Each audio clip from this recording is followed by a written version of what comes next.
Hello everyone, this is doctor Charulata talking to you.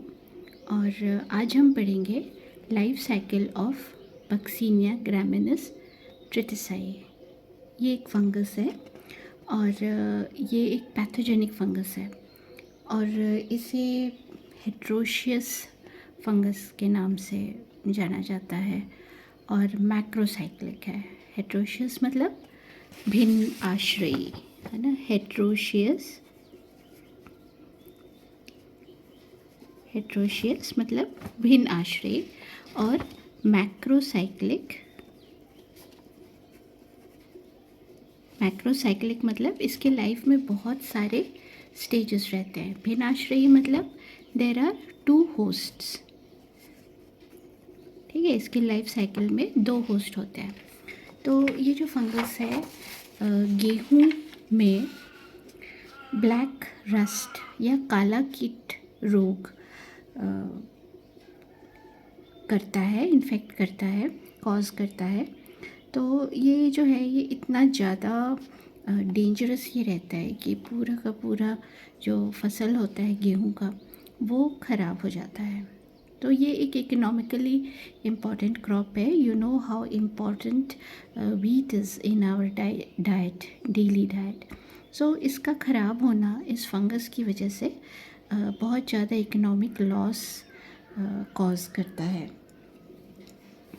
तो जैसे मैंने आपको कहा कि ये जो फंगस है ये मैक्रोसाइक्लिक है, मतलब इसके लाइफ में एक से ज़्यादा तरह के स्पोर्स बनते हैं। ठीक है, तो वीट जो है ये इसका प्राइमरी होस्ट होता है और दूसरा प्लांट है जिसको हम बारबेरी प्लांट बोलते हैं। ठीक है, ये प्लांट जो है ये इसका सेकेंडरी होस्ट है। जिस समय वीट नष्ट हो जाता है तो सॉइल में एक दूसरे तरह के स्पोर्स बनते हैं, बसीडियोस्पोर्स, और ये स्पोर्स जो हैं ये बारबेरी प्लांट को इफ़ेक्ट करता है।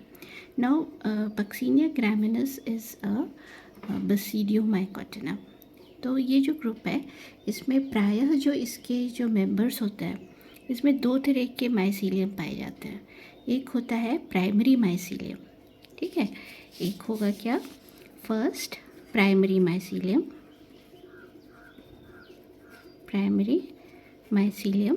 और सेकंड जो है वो सेकेंडरी माइसीलियम कहलाता है। ठीक है, सेकेंडरी माइसीलियम कहलाता है। तो जो प्राइमरी माइसीलियम की जो कोशिकाएं होती है वो मोनोकैरियोटिक होती है।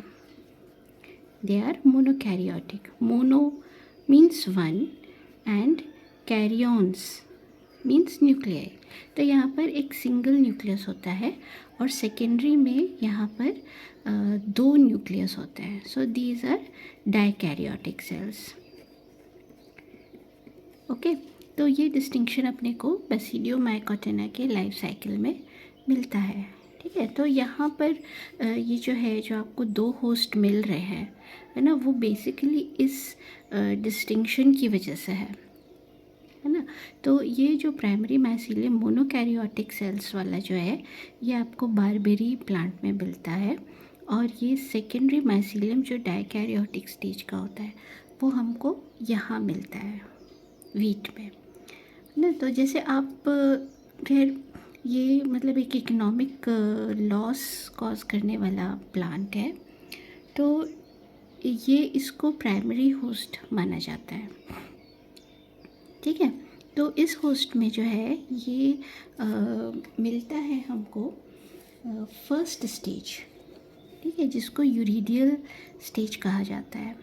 ठीक है, तो इनिशियली क्या होता है, यहाँ पर ब्राउन कलर के पस्ट्यूल्स आते हैं और ये जो पस्ट्यूल्स होते हैं इसको यूरिडियल स्टेज कहा जाता है। ये अपन को मिलते हैं फरवरी के अंतिम सप्ताह में अथवा मार्च के प्रथम सप्ताह में। गेहूं की पत्तियों पर लाल या भूरे रंग के चमकीले फोफले या पस्ट्यूल्स या धारियाँ ये दिखाई देती हैं और इसके अंदर जो है ये जो पस्ट्यूल्स हैं इसके अंदर बहुत सारे स्पोर्स रहते हैं। तो ये जो ये मैंने आपको बताया है ये यूरिडियल स्टेज है वीट के एपिडर्मल वाले रीजन में। और ये जो ब्राउन कलर को आपका दिख रहा है, this is just to distinguish कि हाँ ये इंटरसेल्यूलर माइसीलियम ये रहते हैं, और एपिडर्मल सेल्स के जस्ट नीचे ये इन्फेस्टेड रहते हैं। और यहाँ पर जो है एक बड़ा मास माइसीलियम का रहता है, जिसमें से ऊपर की तरफ ये आपको यूरिडोस्पोर्स दिखता है। यूरिडोस्पोर्स का कलर ब्राउन होता है। ओके, तो ये बहुत ज़्यादा मात्रा में बनते हैं, और ये जैसे एक प्लांट में है तो दूसरे प्लांट में ये इन्फेक्शन कॉज करते हैं। इस तरह से जो गेहूँ का जो वेजिटेटिव लाइफ साइकिल होता है, वो वाले टाइम पर ये बहुत तेज़ी से प्लांट को इन्फेक्ट करते जाता है। ठीक है, so as I said what कि ये सेकेंडरी माइसीलियम से इन्फेक्टेड होता है, और ये डाइकैरियोटिक होता है ना। 2 इसमें न्यूक्लियाई होती हैं, और ये जो दोनों न्यूक्लियाई होती हैं वो ऑपोजिट स्ट्रेन के होते हैं। एक न्यूक्लियाई आपका प्लस स्ट्रेन का होता है और एक माइनस स्ट्रेन का होता है। ठीक है, नाउ यू शुड रिमेंबर कि दिस स्पोर इज़ डाइकैरियोटिक, है ना। तो ये अलग अलग जैसे इसके स्टेजेस आते हैं, तो वहाँ पर कोशिकाओं की संख्या चेंज होती है। ठीक है, नाउ जैसे टाइम जाता है और ये अपने रिप्रोडक्टिव स्टेज में आता है प्लांट, गेहूं का प्लांट, तो इसमें क्या होगा कि ये जो है उस समय वेदर चेंज होता है। ठीक है, क्या होगा, वेदर चेंज होगा, टाइम चेंज होता है, थोड़ा गर्मी बढ़ने लगता है। तो इस टाइम पे जैसे अप्रैल माह, है ना, अप्रैल मंथ जब चालू होता है और गेहूं की पत्ती के अंदर उपस्थित डाइकैरियोटिक माइसीलियम में टिल्यूटोस्पोर्स का निर्माण होने लगता है। ठीक है, तो अब जहाँ पर ये यूरिडियोसॉरस था या यूरिडियोस्पोर्स बन रहे थे, वहाँ पर टेल्यूटोसॉरस बन जाता है, और ये एक दूसरे तरह का स्पोर होता है जिसका कलर ब्लैक होता है। ठीक है, this is what, black colour. ठीक है, ना इसमें क्या होता है, जैसे ये जो आप देख रहे हैं यहाँ पर 2 न्यूक्लियाई होती है जो फ्यूज़ हो जाती है आपस में। ठीक है, और यहाँ पर 2 कोशिकीय या बाइसेल्ड होते हैं। यहाँ पर क्या था, दिस वाज डाइकैरियोटिक और कोशिका सिंगल थी। ठीक है, ना यहाँ पर कलर इसका ब्लैक है और ये 2 सेल्स है यहाँ पर। तो ये इस तरह का जो स्पोर होता है ये टिल्यूटोस्पोर्स कहलाता है। ना इसका कलर जो होता है वो ब्लैक होता है, थिक वॉल्ड होता है, और जब ये जर्मिनेट करता है, ठीक है, इस समय क्या होता है, ये यूरिडोस्पोर्स जो होते हैं ज़मीन पे गिरते हैं, है ना, सॉइल पे गिरते हैं, और इसमें जो है जो जर्मिनेशन होता है इसका, है ना, वो बेसिडियो स्पोर्स बनाता है। और ये क्या होता है, इसमें क्या बोलते हैं, ज़मीन में बनते हैं ये, है ना। ये इसका प्रोमाइसीलियम है, ये वाला। ठीक है, प्रोमाइसीलियम होता है, और यहाँ पर जो है ये जो बेसिडियोस्पोर्स बनते हैं ये मोनोकैरियोटिक होते हैं। ठीक है, नाउ ये बेसिडियोस्पोर्स मोनोकैरियोटिक है, तो ये वीट में जर्मिनेट नहीं करते हैं, और इस समय तक क्या होता है कि वीट का जो फसल है वो कट चुका होता है और खेतों में वीट प्लांट नहीं होते हैं। ठीक है, तो ये वीट के लिए ऑफ सीज़न हो जाता है, और उसके बाद ये जो जर्मिनेट करते हैं बारबेरी प्लांट के ऊपर जर्मिनेट करते हैं, जिसके जो लीव्स हैं वो चौड़े चौड़े होते हैं, है ना। और ये एक वीड है जो गेहूं के खेतों के आसपास होते हैं, और ये जो है मतलब पहाड़ी क्षेत्र जहाँ पर स्टडीज़ किए गए हैं, वहाँ के जो पहाड़ी क्षेत्र है वहाँ पर ये पाया जाता है ये प्लांट, और ये एक वीड है ना, जंगली पौधा है। तो ये जो वीट है इसके जो अपर सरफेस होता है वहाँ पर बेसिडियोस्पोर्स जर्मिनेट करता है। ठीक है, तो ये यहाँ तक क्या हो गया, यहाँ पर तक आपको 3 टाइप्स ऑफ स्पोर्स मिले हैं। फर्स्ट आपका यूरिडोस्पोर है, सेकंड आपका टेल्यूटोस्पोर है है ना। और थर्ड आपका बसीडियोस्पोर है, ये देखो ये बसीडियोस्पोर है, ठीक है। बसीडियोस्पोर जो है वो मोनोकैरियोटिक है, ओके। और ये यहाँ पर जो है ये जो बसीडियोस्पोर्स है ये हवा के साथ ट्रैवल करके इसके अपर सरफेस पर लैंड करते हैं और यहाँ पर ये जर्मिनेट करता है और इसके बीच जो पैलिसिड टिश्यू वाला जो लेयर होता है पत्ती का, वहाँ पर ये इन्फेस्टेड होता है, ठीक है। तो यहाँ पर आपको दो चीज़ें दिख रही है, ये एक अपर सरफेस पे भी आपको ऐसे पस्ट्यूल जैसे दिख रहा है और लोअर सरफेस पर आपको ऐसा कप जैसा स्ट्रक्चर दिख रहा है, ठीक है। तो अपर सरफेस पर ये पिक्नीडियम बनता है और इसमें पिक्नियोस्पोर्स बनते हैं, ठीक है। मैंने आपको बताया था कि यहाँ पर बायसेल्ड है और ये जब जर्मिनेट होते हैं तो ये यहाँ पे बताया था, ये आपको प्लस और माइनस स्ट्रेन के होता है। तो बसीडियोस्पोर्स में क्या होता है, दो प्लस स्ट्रेन के माइसीलियम होते हैं और दो माइनस स्ट्रेन के होते हैं, ठीक है। तो ये क्या होता है, जिस समय माइनस स्ट्रेन का जर्मिनेट हो रहा है तो वहाँ पर माइनस स्ट्रेन वाला स्ट्रक्चर बनेगा, है ना। और यहाँ पर जैसे प्लस है तो वो प्लस स्ट्रेन का बनेगा।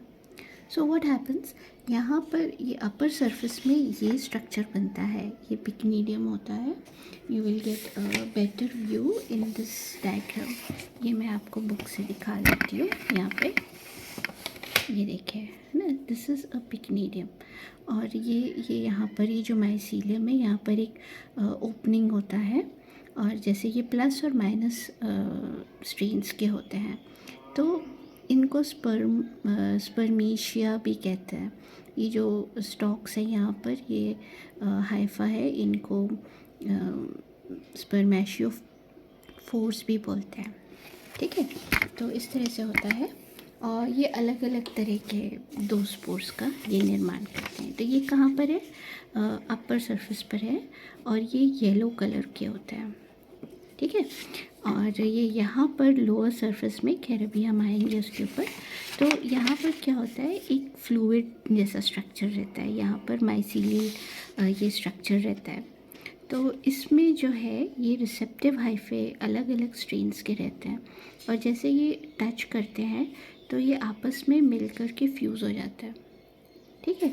सो व्हाट हैपन्स, अब यहाँ पर जो है एक सेल में दो तरह के न्यूक्लियाई होता है, एक प्लस और एक माइनस। तो यहाँ पर क्या होता है, ये फिर से आपका ये मतलब डाइकैरियोटिक माइसीलियम बन जाता है और ये ट्रैवल करता है कहाँ, नीचे की तरफ, लोअर सरफेस पे, है ना। लोअर सरफेस में एक ऐसा कप जैसा स्ट्रक्चर होता है ना, पिक्नीडियम क्या है, फ्लास्क जैसा स्ट्रक्चर होता है और ये कप जैसा स्ट्रक्चर रहता है, you can say somewhat like a bell, है ना, इस तरह का स्ट्रक्चर रहता है और इसको एसिडियम कहते हैं, ठीक है। तो एसिडियम कहाँ बनेंगे, लोअर सरफेस पे, ठीक है। और ये इनका कलर जो होता है वो नारंगी रंग का होता है, जिसको अपन ऑरेंजिश कलर बोलते हैं, ठीक है। तो ये होगा और यहाँ पर ये जो है ये एसिडियोस्पोर्स बनाता है या एसियोस्पोर्स बनाता है। तो ये वाले जो सेल्स होते हैं ये क्या है, इनमें दो न्यूक्लियस होते हैं, एक प्लस स्ट्रेन का और एक माइनस स्ट्रेन का, ठीक है। तो ये क्या हो गए, again these are by nucleated, ठीक है। ये क्या है, बाय न्यूक्लिएटेड है, एसिडियोस्पोर्स है और ये जो स्पोर्स है ये वापस गेहूँ को इन्फेक्ट करते हैं, ठीक है। You should always remember that in a new season wheat is infected by aeciospores, ठीक है। फिर एक बार जैसे यूरिडियोस्पोर्स बन जाते हैं, ठीक है, तो जो सेकेंडरी इन्फेक्शन व्हीट में आते हैं, है ना, वो यूरिडियोस्पोर से आते हैं और यूरिडियोस्पोर जो है बहुत तेज़ी से इन्फेक्शन फैलाता है, ठीक है। सो एक व्हीट में क्या होगा, दो तरह के स्पोर्स इन्फेक्ट कर सकते हैं, जैसे एसिडियोस्पोर्स जो बारबेरी प्लांट से आ रहे हैं और दूसरा यूरिडियोस्पोर्स जो कि खुद व्हीट में बन रहे हैं, ठीक है। तो इस तरह से ये इसका जो लाइफ साइकिल है वो वापस जब ये इसको इन्फेक्ट करता है व्हीट को तो यहाँ पर ये कंप्लीट हो जाता है, ठीक है। और जैसे बहुत ज़्यादा समय तक अगर किसान इसको जज नहीं कर पाते हैं, जैसे ओल्डन स्टेजेस में होता था, तो ये जो इसके वीट होते हैं इसमें पूरे में जो सीड्स के कंटेंट्स रहते हैं, जो सीरियल्स में रहते हैं, उसकी जगह में पूरे ये स्पोर्स भर जाते थे और किसान को पता भी नहीं होता था कि वो इस तरह से इन्फेक्टेड हो चुका है। ठीक है, so you can imagine the loss which this black wheat rust does. ठीक है, तो ये एक पैथोजेनिक फंजाई है which is Puccinia graminis tritici. ठीक है, so there are 5 types of spores. ठीक है, 3 यहाँ तक मैंने आपको बताए थे उस समय वाइंड अप के टाइम पे। यू हैव म्यूरिडियोस्पोर्स, यू हैव टेलियोटोस्पोर और बसीडियोस्पोर्स। ठीक है, तो बसीडियोस्पोर्स बारबेरी प्लांट को इन्फेक्ट करेंगे। यहाँ पर पिकनियोस्पोर्स बनते हैं। ठीक है, यहाँ पर क्या बनेगा, पिकनियोस्पोर्स बनते हैं जो येलो कलर के होते हैं, और इसके लोअर सरफेस पर एसिडियोस्पोर्स बनते हैं जो कि ऑरेंजिश कलर के होता है। ठीक है, और ये आपका बाइन्यूक्लिएट होता है, और एसिडियोस्पोर्स जो है वापस वीट को इन्फेक्ट करता है। ठीक है, so this is about life cycle of Puccinia graminis tritici. So hope you have understood the topic, और आपको कुछ अगर डाउट है तो आप कमेंट्स में पूछ सकते हैं, और होप यू लाइक इट। ठीक है, थैंक यू।